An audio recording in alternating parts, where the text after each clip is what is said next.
saya ngomong gini dulu, kok beda mbak sama yang di foto gitu? Beda gimana toh mas? Lah ini yang datang sampai kayak gini, yang di foto aja bagus, bodinya masuk gitu saya.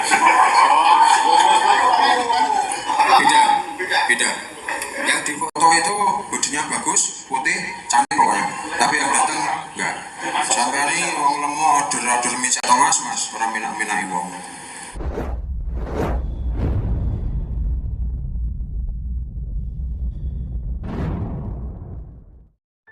Hai sahabat arti, apa kabar semuanya? Assalamualaikum. Terima kasih yang sudah klik dan nonton video ini. Di video kali ini kita akan menceritakan kisah penemuan jasad wanita yang ditemukan di kolong salah satu hotel di kota Semarang, Jawa Tengah beberapa hari yang lalu. Jasad wanita bertato burung hantu di lengan kirinya itu ditemukan sudah mulai berbau ketika room boy hotel ingin membersihkan kamar pada Sabtu 9 November 2024 sore. Begini kisahnya. Kisah ini bermula ketika Eko Prasetyo, pria berusia 22 tahun yang ceritanya sedang minggat dari rumahnya di Dusun Kiringan Selatan, Desa Jetis, Kecamatan Kaliwungu, Semarang, Jawa Tengah. Jadi Eko yang sudah menikah dan memiliki 2 anak ini sedang ada masalah dengan istrinya. Karena terus dapat omelan dari istri juga orang tuanya. Eko yang marah lantas memilih pergi dari rumah dengan niat ingin senang-senang cari hiburan. Eko yang sehari-hari kerja jualan siomay di kawasan tempat tinggalnya di Kaliwungu, Semarang, Jawa Tengah ini dalam sebulan bisa memiliki penghasilan hingga 10 juta rupiah. Dari penghasilan yang lumayan besar itu, ia bisa menyisihkan sebagian untuk ditabungnya. Nah, berhubung sedang pusing ada masalah rumah tangga ini, Eko sengaja ingin menggunakan uang tabungannya itu untuk foya-foya atau senang-senang cari hiburan di luar. Dari rumah dengan berbekal uang yang cukup banyak, Eko lalu check-in di Hotel Johar yang beralamat di Jalan Kiai Haji Agus Salim, Purwodinatan, Semarang, Jawa Tengah, sejak hari Selasa tanggal 5 November 2024 malam, sekitar pukul 23.30 waktu Indonesia Barat. Setelah menginap semalaman sendirian, Eko yang merasa kesepian, lalu kepikiran untuk mencari cewek yang bisa diajak nginap. Iseng-iseng, Eko membuka aplikasi TikTok untuk mencari cara order cewek via micet. Lalu di hari Rabunya 6 November 2024 sekitar pukul 2 dini hari, cewek pertama yang dipesan datang ke kamar nomor 24 yang ditempati oleh Eko di lantai 2 hotel itu. Sore harinya karena merasa mulai ketagihan, Eko kembali membuka aplikasi micet, memilih cewek yang berbeda lagi. Cewek yang kedua ini tiba sekitar pukul 18.00 di kamar yang sama. Dari 2 kali pemesanan ini Eko merasa puas, karena cewek yang datang cantik-cantik sesuai yang difoto. Kesenangan itu semakin membuat Eko terlena, jadi ia malas pulang. Alhasil, di hari Kamis pagi ia kembali memperpanjang sewa kamar itu. Tak peduli jika nanti uangnya berkurang banyak untuk foya-foya. Yang ada dalam pikiran Eko ketika itu hanyalah ingin senang-senang melupakan masalahnya di rumah. Kamis sore 7 November 2024 Eko kembali berselancar di aplikasi micet. Hingga akhirnya ia tertarik pada satu profil wanita dengan akun bernama Lisa. Dari foto profil yang cantik, putih mulus dengan bodi yang aduhai, membuat Eko lalu menghubungi kontak wanita itu. Awalnya wanita dengan nama akun bernama Lisa itu meminta Rp700.000 untuk 1 jam waktu Tapi Eko mengatakan kemahalan. Gimana kalau 500.000 saja? Ucap Eko. Merasa masih oke, akun bernama Lisa itu pun menyanggupinya. Sore itu sekitar pukul 15.30, pintu kamar nomor 24 yang disewa Eko itu diketuk lagi oleh seseorang. Dengan tak sabar Eko bergegas membuka pintu kamar untuk menyambut wanita pemilik akun bernama Lisa itu. Tapi begitu pintu terbuka Eko malah bengong. Ada raut kecewa di wajah pria itu. Seorang wanita dengan baju atasan baby doll dengan celana panjang berdiri tersenyum di depan pintu. Tapi meskipun ada rasa kecewa, Eko langsung mempersilahkannya masuk. Loh, kok beda sih mbak dengan di foto?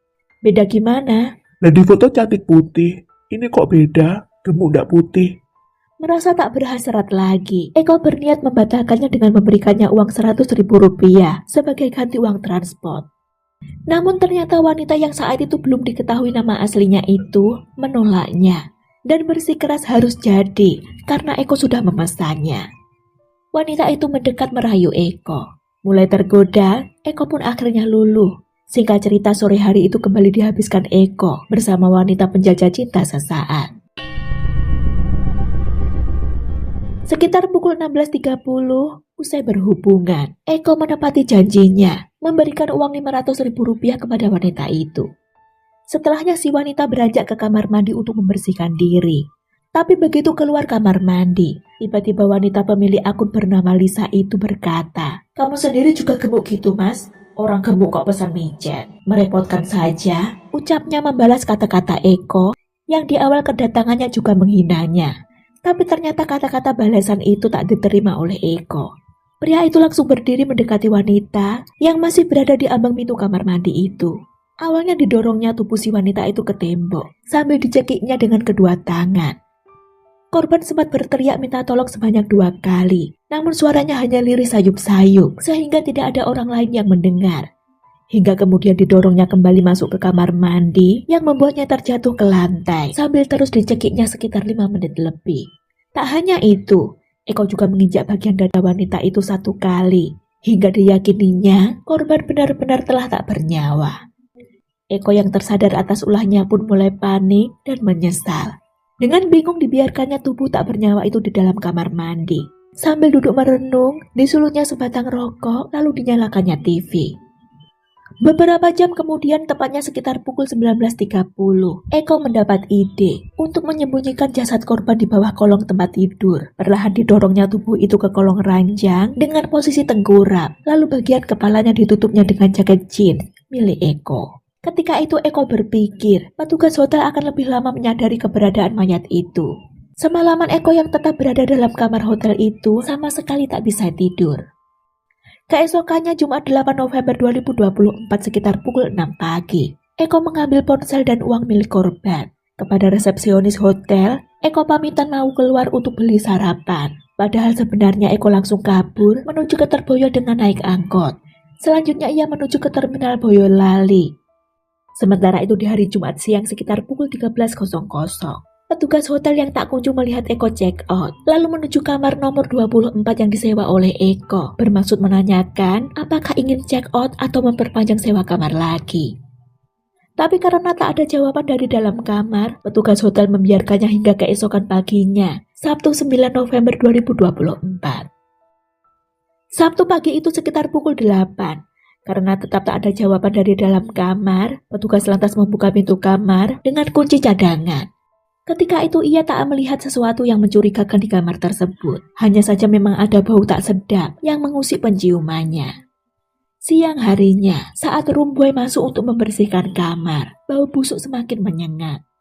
Karena penasaran dicarilah sumber asal bau itu. Hingga kemudian ditemukanlah jasad wanita dengan posisi tengkurap di kolong ranjang dengan bagian kepala tertutup jaket jeans.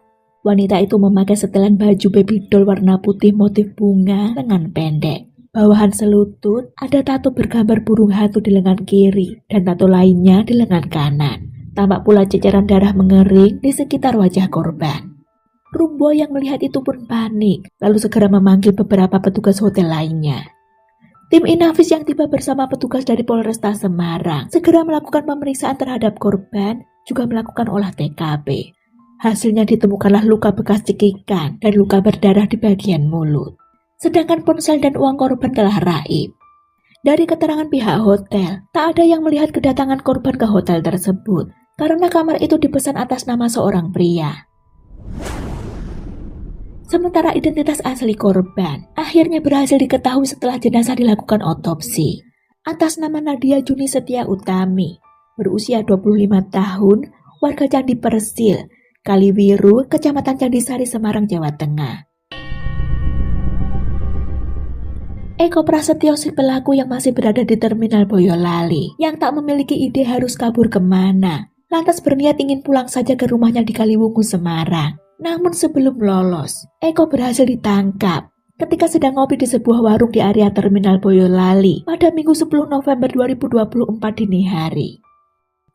Atas perbuatannya tersebut, Eko Prasetyo dijerat dengan pasal 338 KUHP tentang pembunuhan dan atau pasal 365 ayat 3 KUHP tentang pencurian dengan kekerasan, dengan ancaman maksimal hukuman penjara selama 15 tahun.